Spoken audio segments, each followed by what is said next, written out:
That's what they do. Dr. Rummel, math textbook. Yeah. I'm back this month. Last month, I presented the discrete math textbook, which has been at the library. This is the book that was recommended by the high school math department for our new math course, discrete math. So that's what we are. I don't have a presentation since I presented last month, but this is the recommendation to the board, is to approve this textbook for the new class at the high school. Superintendent recommends Board of Education approve the math textbooks as presented. Is there a motion to do that? So moved. Ms. Merle, is there a second? Second. Discussion. Can you say a little more about how the textbook was chosen? How this textbook Yeah. specifically shows it? Absolutely. So discrete math is a pretty unique class. There's not a lot of high schools that offer it. You'll find it mostly in the suburbs. Elizabeth, that will be teaching the class, and we contacted several different schools to find out what textbooks they're using. I believe it was 12 books. We ended up making contact with those schools, finding out the positives, the negatives about that, and in the end, after reviewing those, this came out as one that really met the requirements, I guess you could say, for the class or the intent of our class, meaning this will be a fourth year math class for seniors who've completed Algebra 2 that are most likely college bound and want to continue with that fourth year of math but are not interested in taking an honors class. So right now after Algebra 2, we only offer honors level courses at the high school, and this gives another option for those students. Pretty thick book, they can get through it. No, so I think I'd be disappointed if they did. Most of the time, textbooks are written well beyond what you could cover in a year or sometimes even 2 years. So she's got some time this summer that she'll be working on putting together the units. Yeah, it's not so discreet for discrete math. Yeah. Well, there's some white space. I know. So she'll be working on that. The recommendation is to purchase this as an ebook. It will not be an interactive ebook. It's a stagnant book. It's going to cost approximately $40 a book. Then we'll own each of those licenses for those for the books that we purchase. So it will not be it's not a reoccurring cost. It's not a regular cost. It's one time. Can you say, how do students connect to the book? Do they have to have an internet connection, or is No, it but a this downloaded one- file? This will be a downloaded file. Jared and I are working on that. And by Jared, I mean Jared. And is there a limit to how long you can use the book and the license? No, we own each of those. So Okay. it comes like in the form, the option. This is old school. Remember I said this is a small publisher compared to like your Pearsons, your HMHs, McGraw-Hills. We have the option to a CD-ROM or a USB. And do you know if part of the license, we have the option to print a text or a physical copy if we'd like? I think you could print sections of it. I don't think it would be responsible to print the entire text. I think if we have a hard copy. Sure. I think if we got into a situation where we needed more than one hard copy, they're not going to be expensive to get from a third party, and I would purchase another book if needed.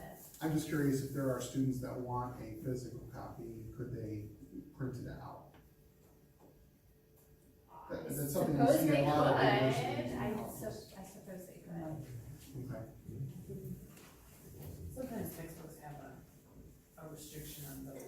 Gotcha. So it's really hard to say, like I said, because this is just a small company. It's a kind of old school in how they do things. This is just one section? I mean, how many We're having sections? 2 sections. Two sections, so like 60 students I'll or? tell you exactly how Something many about we there. have. Right now, we are ordering 55 copies for the 2 sections. And so, what would the cost be to order physical books that stay in school and then the online version for home? Do you know what I mean? Yeah, Like, so that while they're in class, they would have a physical book if they wanted one, or? yeah, so we can order physical copies. You're gonna pay more for the physical copy, and that's why we went with the ebook, since we already have the Chromebooks. I wanna say, I'd have to go back and look. I don't remember exactly what the cost was. But that was part of the discussion that we had when we were talking with the high school math teachers in terms of the hard books that we bought last year with the math adoption. Those are not utilized. So it didn't make sense to purchase double so that they had both an ebook and a hard book when there was a significant cost increase to doing so. When we purchased the math books last year, I wanna say we got the books for like $6 a book. So it was okay when we were new and not knowing if kids were gonna prefer the hard copy or the ebook, to be able to do both when it's $6, but when it's basically buying duplicates, I wouldn't, I mean, do whatever you want, but I wouldn't recommend that. And the kids are just not utilizing the hard books. It tends to be the adults that feel more comfortable with that. We talked about it with the leadership team. It came up because that was one of the questions from parents that are on that team, was saying, well, is there a hard book option? And the teachers at the high school were saying, well, we have the hard books now and kids aren't using them. They just, as little as they can. Is the online version similar to like the CPM books that are being used now? And I know my son loves the online version because it gives you the answers when you're clicking through. So I'm just wondering if maybe that plays into, is that the same type of thing? Will they have that same? So most of your math, I mean, it's not gonna be any different than your hard book. It's gonna have your odd answers in the back of the book. So that will be the same. It's not gonna have, this book is not, from my understanding, is not as interactive as like the science materials that we're adopting. You're getting a CD-ROM. You're basically getting a Digital version like a of digital that. version of the PDF is a great way to think of it. It's not interactive. It's not going to be updated. How long are you adopting this for, asking us to adopt this one? So right now, we're trying to keep everything on an 8-year rotation. So we own that USB when we have it. So we can use it for the 8 years or as long as we need to. Do you know if the team, so we're talking about trends in textbooks, something you see at the university, for example, is more and more professors going to free and Creative Commons textbooks. Do you know if the team looked at like Oscar Levin's Discrete Mathematics? It's an open, free textbook. We looked at a lot of ebooks, both, last year with the math, this year with the science, and this year with the other. I'll be honest, the open source materials at the K-12 level are not as comprehensive or as good as some of the open source materials that maybe they have at the college level, but we continually look at that to see if that is an option, and they're just, right now, for us and what we need, they're just not as good of an option. You don't always have the resource too that you get with the materials, not necessarily the discrete math, but with some of the bigger publishers. You have other resource materials that come with that, that you don't necessarily get with the open source materials. Right, but with this one, it's a, like you said, it's a dead text, it's a static copy. So, okay. Any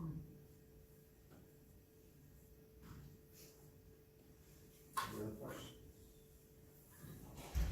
Roll call vote, please. Schultz, Yes. Giles, Yes. Larson, Yes. Keith, Yes.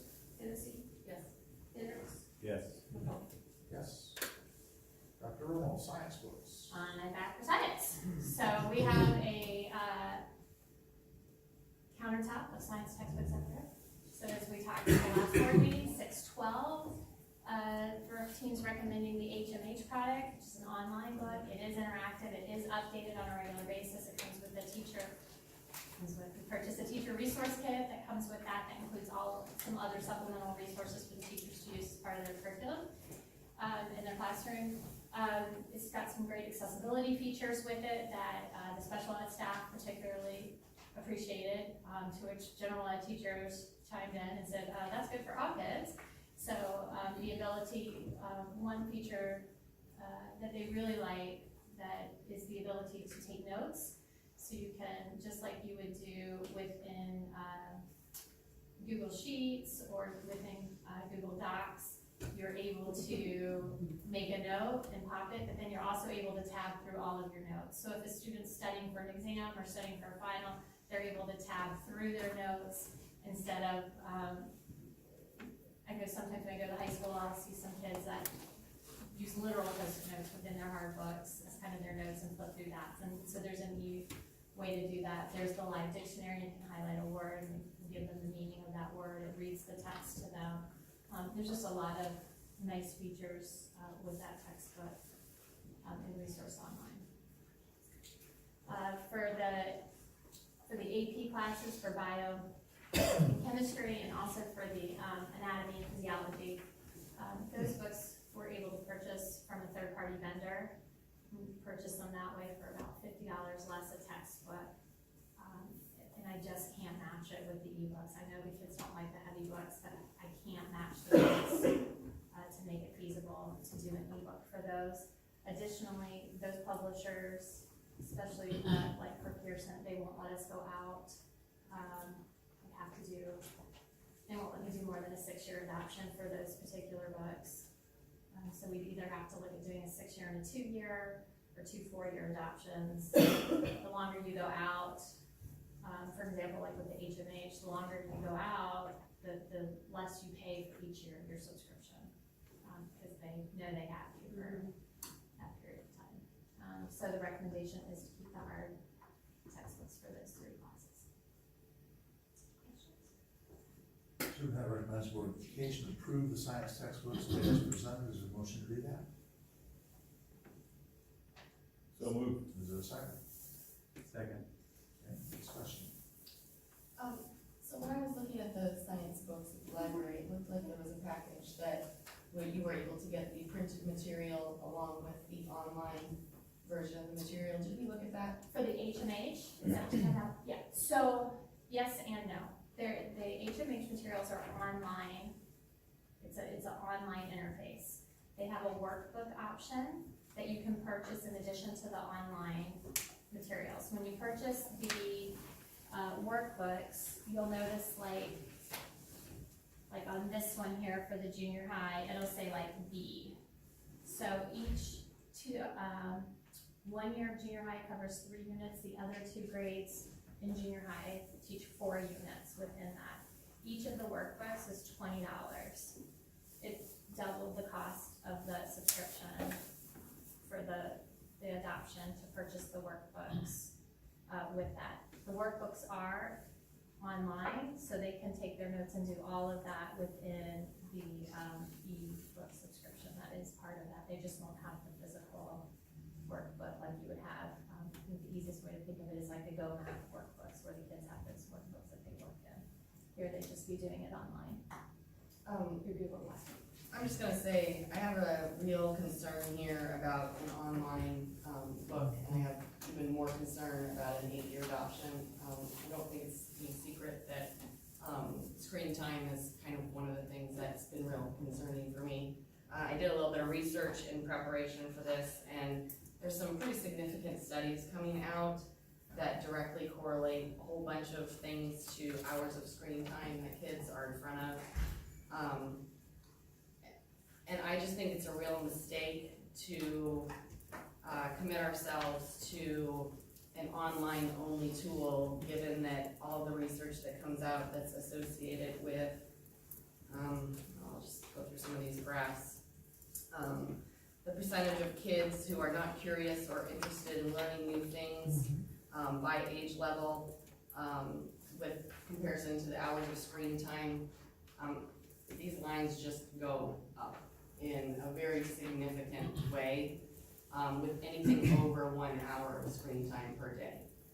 The studies show that kids from 11 to 17 are actually much more impacted than kids at lower levels, which I kind of found interesting. But the correlation between these things and the amount of screen time is significant across all different age groups, but is almost a direct Mount Everest climb when you're looking from the 11 to the 17-year-olds. This is the same thing when we talk about percentages of kids who do not stay calm when challenged. The direct correlation between more than 1 hour of screen time and the instances of the percentage of kids who really struggle with those types of things. Same thing with percentage of kids who don't finish tasks, who argue with caregivers, who are diagnosed with anxiety or depression. And let's see, the percentage of kids receiving mental health treatment and the percentage of taking medication for psychological issues. You know, I think that this study should cause us all to take a real strong look at the tools that we're picking for the kids and whether or not those tools are actually in the best interest of the kids. I know that a lot of times we have to kind of vote with our pocketbooks, but I'm not really comfortable voting with my pocketbook if it's going to be detrimental to the student population. And this is just an initial study. There are more studies going on. This is it's a long-term study, but this is kind of preliminary findings. But there's no doubt that the more that our kids spend time in front of screens, the more problems that we're having them face. This actually was a study that separated out kids with ADHD or autism. So it was not a study that kind of took those factors in. I think that what we'll find is that it really exacerbates that whole issue for some kids that have different challenges, but that was actually something that they factored out for this study. And so I just have a real concern about how we're selecting a tool that seems to lock us in for 8 years, which means the current 4th grade class is locked into this online only tool through them graduating from high school. And I think that what we are going to find through those 8 years are more studies like this that are going to be even more concerning. And I just would like to look at an option, especially for something that's, science is a tactile practice. I mean, science is experiments, and I think that if that I saw the teacher version, I think the content of the books looked great. I have a real concern with the delivery method of these books, and I just can't see voting for an online only tool that locks us in for this amount of time with these kinds of reports that are being presented to us all the time. So I read recently about the American Academy of Pediatrics making recommendations about screen times and talking about their concerns about screen times. I don't mean to put you on the spot, but Dr. Hendricks, do you have an opinion on what they had to say about screen time? I can't say that I have studied the evidence enough to support yay or nay on that. That's what I would like to know is what is the evidence in the team of people that pick this material and, like what is evidence-based practice going through this curriculum? So, And you I'm just presented gonna this speak, to- yeah, well. Within our, buildings. So the content itself, it's the way that the curriculum and the materials are put together. It's not designed for the kid to just sit in front of material. It's a lot less reading than with a traditional textbook where you might have pages and pages and pages of reading. So it's set up, there might be like a short video, and then there's opportunity for kids to talk. Or there's some guiding questions that the kids might work through in small groups. They will have what they call an evidence notebook, which is either a spiraling bound notebook or something they can take notes in Google. However that teacher chooses to set that up, whether she chooses for, or he chooses for it to be a paper pencil or the other, but it's not, it is designed for more interaction. There are opportunities for experiments. It's more of a discussion and less, I don't want to say less content, but it is less content. And that was part of what came up in the discussion. And the feedback from the high school staff was, it's not the content that's important, it's their ability to think and reason and problem solve. And that was one of the things that they liked about this particular resource, was that it kind of reduced some of the content and provided more opportunities for discussion and talking and thinking and reasoning. So that's interesting. And did your team have a chance to look at ed reports, analysis of curriculum modules? So we looked at some of them, but I will say, I've looked at ed reports a lot. I looked at it with the math adoption, I've looked at it in previous districts. I'm not gonna lie, some of it's flawed. You're only looking at certain pieces. When you get to a certain point, you stop. They don't examine the other areas if one area scores poorly. Well, And this is just one resource. This isn't the entire piece of what teachers use to build a curriculum. And so I think that also, that's something that ed reports does not take into consideration either.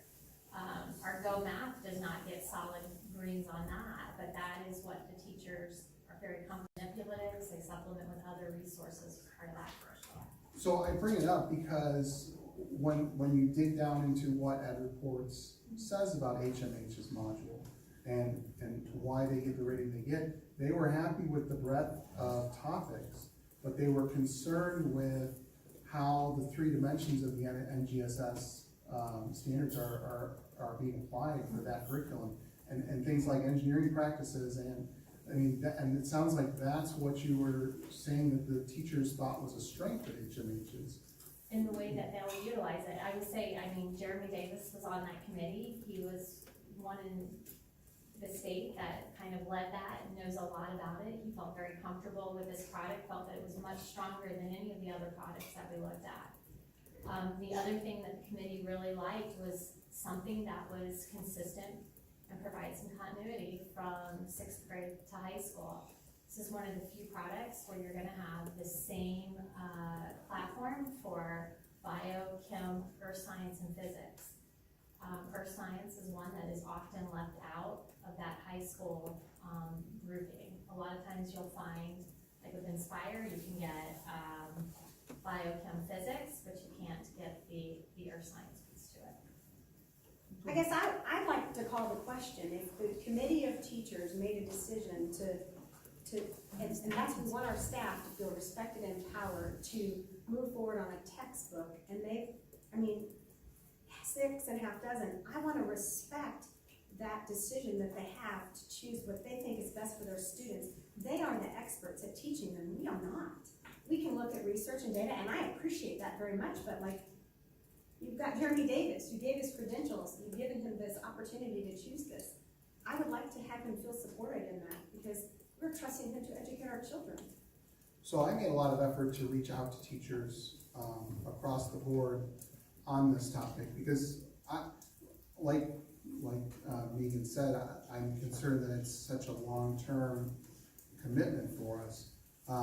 And the response that I got was pretty mixed. There were some that were very happy with the decision and felt the communication process and everything was great. There were some that didn't. And so it's kind of hard to say exactly what the overall picture is there. Well, I trust what she says, what Jeremy says.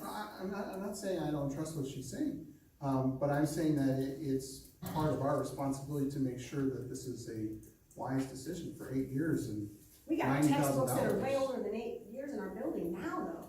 So I did offer, because the committees meet every 4 years. Mhm. So we talked about, do you wanna do this in 4 years? And I can only speak to the people that actually responded, but the responses were, no, it ran the committee for the entire year. And they would it takes 2-3 years to really get comfortable with materials, feel like you've got things down. They were not looking forward to going through this process again in 4 years. And is there a way, I don't know how the subscription agreement looks, but is there a way to back out of it if we get a couple years into it and the teachers say, you know what, now that we're actually using it in the classroom, this is just not working, or Now it's an 8-year, you're No. getting the discount because of the 8-year subscription. So if you do 2 years, you're gonna pay more per year to do that, but you're locked in for the 2 years. You can always go back and get the workbooks. If you can always add to, you just can't take away. So if in 2 years in, you decide we wanna add the workbooks because, we feel like that's something that we need and want, we can add the workbooks. I think that it's just a little bit of my concern, because what Megan has said about screen time and if that becomes problematic, you know, I understand as an economist that once we pay this price, it's a sunk cost. It's not relevant to any rational discussion from then on, right, with what we're gonna do. But we also know there's a whole field of behavioral economics that says people don't act rational with these types of decisions. And so if in, say, 4 years, studies come out and say how horrible screen time is, I wonder if we will then just say, well, 4 more years of kids have to suffer, or if we'll be able to be responsive to that, because people don't tend to make decisions once the money is there. And so I'm a little concerned about our decisions for kids throughout the future if we lock ourselves in so long. And I would be interested to know how much the differential is to go with shorter contracts. You have an enrollment? No, I went with the committee, I'm sorry, I went with the That's okay. committee's recommendation, That's we okay. asked for 8, and that's what I got the quote on. Sure. And I guess to my point, the science textbook is just one class, and it's not that I don't trust the teachers, I'm sure the teachers did a great job of looking at this, but they're thinking about their single class. And we as the board need to do a job that says, over the life of the 7 hours that we have these kids in this building, what does this look like for them, and what are the tools that they are using? Because it's very clear that screen time is adding to some of our behavioral issues, is adding to kids not being able to stay on task, is adding to people being disrespectful, and I mean, all of these graphs show that all of the behavioral things that we are seeing, and I keep hearing teachers say, I've just never seen anything like it. It's spiking and spiking and spiking, and I can't really explain why. I think that the screen time is the answer. Now, how we solve that is going to be very tricky, because kids have screen time at home, kids have screen time at school, but I think if we are going to do this properly, we owe these kids, as the adults in the room, a comprehensive view and to make a decision that is in their best interest. They will tell you they like the screen because they have shortening of their frontal cortex because screen time is doing that to them.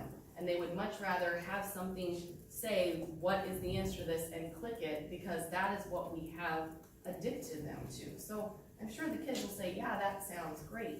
But there are long-term effects that we have to, as the adults, say, this might not be the best thing for these kids. And over the whole day, you know, we just have more Chromebook use, we have more online use, and it's kind of terrifying to me that 0 to 1 hour was the area that you weren't affected. And so the chances of us getting a kid with 0 to 1 hour of screen time is about nil, just because of the world that we live in. So I would like to look at the tools that we are adding to the curriculum, and that's the other question that I asked, and I know that you said to me in the email that that's something that the team is working on, but without really understanding how this tool is going to be added into the curriculum and what that's going to look like, this 8-year commitment has me worried. And then on top of that, this is not just a science class that we're talking about. We're talking about 6th through 12th graders whose primary tool right now is a Chromebook. And we have screen time issues, and I just have some real concerns that it's a hard discussion to have, and it's a hard thing to do, but I think we have to have it. I think we owe it to the kids to figure out if there are paper tools available, and if that is a better option when we think about what we add to our curriculum. I think we have to be careful about putting all our eggs into one basket, so to speak, as far as saying that there's all these behavior problems and it's related to screen time. There's a lot of variation or a lot of variables that go into what affects behavior, whether it's home environment, whether it's, I mean, any number of things. I mean, we've got increasing levels of depression and anxiety at the college level, and I see that a lot in the student athletes there. It's not just because they've been on screens. There's other issues there. So I think we have to be careful about that. And the body of evidence will always tend to change. And one thing I always happen to think about, and if you ask about the medical aspect of it, is that, and I'm gonna get pretty technical here, but they used to say beta blockers were contraindicated in people with heart failure. They thought it would kill them. Well, actually, it saved their lives if they started taking beta blockers. So that body of evidence changed from the point where I was in medical school to when I was in residency. So I think, you know, the evidence is great. We can make decisions based on what we have in front of us, but it's gonna change. I mean, there's gonna be new studies that come out. So all we have is what's here. And I think that we just have to be careful about interpreting it down to a few studies. Well, and I'm sorry if I made the impression that it's only screen time, but I think there's no doubt that screen time has an impact. And so what I'm saying is when we're struggling with all these other things, I think screen time has to be something that we actually start discussing and looking at as we make decisions, because we know that there is a contributive factor with screen time and these other issues that we're seeing. So I wasn't saying that's the only issue, certainly it's not the only issue. Right, there's certainly plenty of other variables, but I think even that, I mean, yes, as a school board, is that a responsibility that we have, but it's our parents have a responsibility to get your kids off Fortnite, you know what I mean? I'd rather have them on a screen looking at a textbook rather than I would have them playing Fortnite. So, I don't know, I'm not sure I buy into it, but. So one of the other criticisms I read about it for HMH is, one of the focuses at NGSS, as you know, is for hands-on discovery of scientific phenomena. And one of the criticisms was that HMH's program relies a lot on virtual models of a phenomenon, as opposed to 10 years ago when we were in school, or longer, where kids are actually doing experiments with physical things and learning from the observations that they can make with a hands-on approach, like NGSS is going for. So I think there's kind of two separate things there. So one is the NGSS, which is kind of suggests that units or lessons within those units are built around a bigger phenomena. So some of those things you can't necessarily do when they set it up in here. You couldn't really see a tanker implode because that would be dangerous in the classroom. Sure.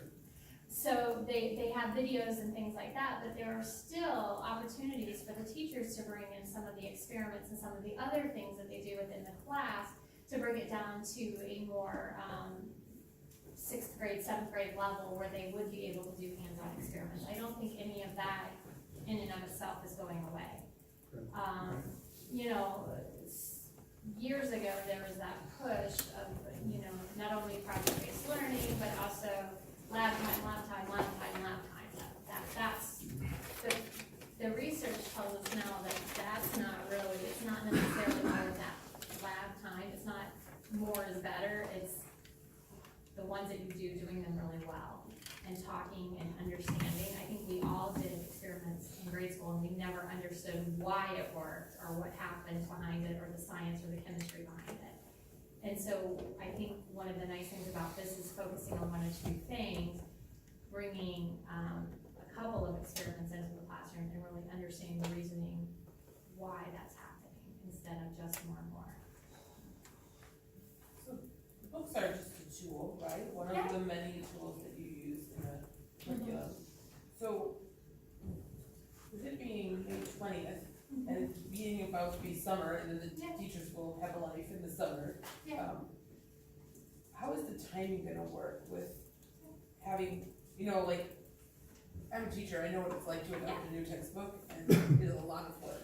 And so I wonder how that's gonna work. So ideally, we're gonna have this to the board in March, but as with all things, it doesn't go as planned. So, here we are.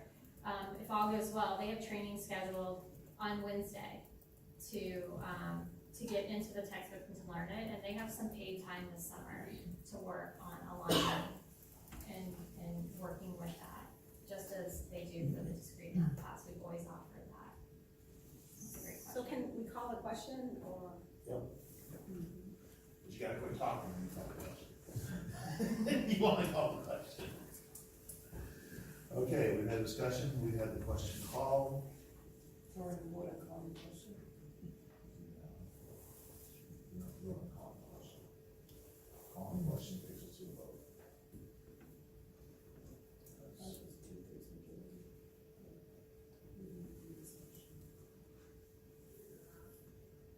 My understanding was we called the question, we go to the vote. Okay. Roll call, vote, please. Keith, No. Larson, Yes. Hennessy, No. Hendricks, Yes. Schultz. No. Giles, Yes. McComb. Yes.